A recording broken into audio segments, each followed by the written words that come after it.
I was born and reared on Sandy Row, a loyal orange prod. I stood for King William, that noble man of God. My motto, no surrender, my flag the Union Jack. And every 12th I'd proudly march to Finnachie and back. A loyal son of Ulster, a true blue, that was me. Prepared to fight, prepared to die for faith and liberty. As well as that, a Linfield man as long as I could mind. And I had no time for Catholics or any of that kind. And then one night in Bangor, I met wee Rosie Green. The minute I laid eyes on her, I knew she was my queen. And then I saw she fancied me. My mind was all abuzz, and I clean forgot to ask her what her religion was. The next time we met I told her, I'm a proddy, staunch and true. And she said, I'm a Catholic, and just as staunch as you. The words were harsh and bitter, but suddenly like this, centuries of conflict and hatred were forgotten with a kiss. I knew our love would bring us only trouble and distress, but nothing in this world would make me love wee Rosie less. I saved a bit of money as quickly as I could, and asked her if she'd marry me, and dear God, she said she would. And then the troubles really started. Her folks went raving mad, and then when mine heard the news, they were twice as bad. My father said from that day on he'd hang his head in shame, and by a strange coincidence her father said the same. My mother cried her eyes out and said I'd rue the day that I let a Papish hussy steal my loyal heart away. And Rosie's mother said, when she recovered from the blow, that she'd rather have the devil than a man from Sandy Row.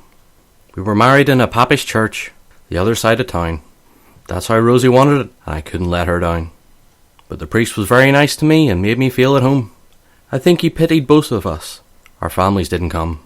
The rooms we went to live in had nothing but the walls. It was far away from Sandy Row and further from the falls. But that's the way we wanted it, for both of us knew well that back among the crowd we knew our lives would be living hell. But life out there for Rosie was so lonely. Of this I so well knew. And of course, we also had our religious differences too. At dinner time on Friday, when Rosie gave me fish, I looked at it, and then at her and said, "Thon's not my dish." I mind well what she said to me. You've got to pay some price. And to eat no meat on Friday is a poor wee sacrifice, to make for Christ who died for us on one Friday long ago. Anyway, I ate the fish, and it wasn't bad, you know. Then Sunday came and I lay on the bed and she got up at 8. But Rosie turned to me and said, "Get up or you'll be late. You've got a church to go to, and there's where you should be. So up you get this minute, you'll be part of the road with me." We left the house together, but when we parted down the line, and she went off to her church and I went off to mine. But all throughout the service, although we were apart, I felt we prayed together, united heart to heart. The weeks and months went quickly by, and then there came the day when Rosie up and told me that a child was on the way. We both went down on our knees, and that day asked the Lord above to give our child 2 special gifts alone, tolerance and love. We wrote and told our families. They never used to call, and we thought the news might soften them. And so it did and all. My mother and then Rosie said they'd visit us in turn, and we marvelled at the power of a wee child not yet born. But we were quickly disillusioned when we found out why they came. It wasn't to be friendly or make up with us again.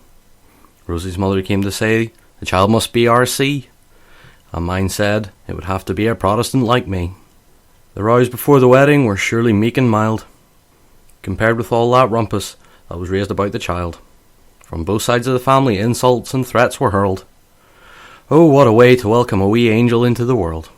The child must be Catholic, the child must be a prod. But the last and loudest voice I heard was the mighty voice of God, and to his awful wisdom I had to bow my head. Just 1 hour after he was born, our poor wee child was dead.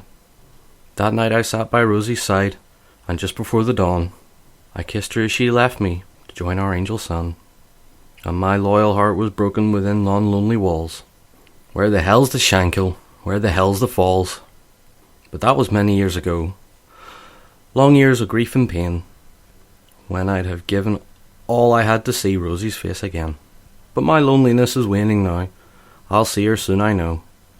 The doctor told me yesterday I haven't long to go. When I go up thonner, they'll let me in, I hope. But if they ask who I am, for King Billy or the Pope, I'm going to take no chances and tell them straight and fair. I'm a loyal Ulster Protestant who loved a Papisher. And one way or another, I know they'll let me through. And Rosie will be waiting there, and our little angel too. Then the child will lead the two of us, the Papisher and the prod, up the steps together, into the arms of Almighty God.